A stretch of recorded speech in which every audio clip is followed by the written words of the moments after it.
चर्चा को चर्चा न्यू चर्चा। हमारे ममता दीदी बंगाल के 3 बार सीएम रहला के बाद चौथा बार के गनिया हार गईली।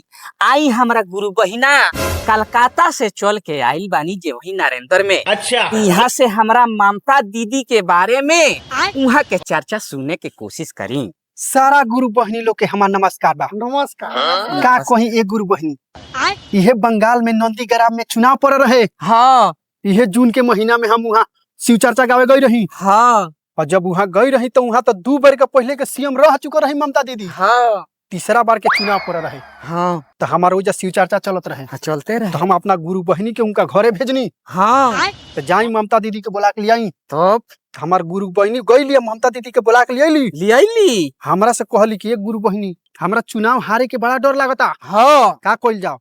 अभी बात सुन के हमरा दिल पर बड़ा माया लगा। हाँ बड़ी माया लगा। अब हम मुदनी आंख धोइनी ध्यान गुरु के। जय गुरुदेव। अच्छा है गुरु अगर रउआ सत होखब जी तो हमार ममता दीदी तीसरा बार चुनाव जीत जाए। जीत जाए। अब जैसे शिव चर्चा गा के अपना घरे पहुंचा रहनी। हाँ तोले देखतन कि तीसरा बार सीएम ममता दीदी बन गइल बा। हाँ अब चौथा बार चुनाव कैसे हार गइनी हो। हाँ एकरो रीजन बा। हाँ सुनी लोगी हमारा पहिना से।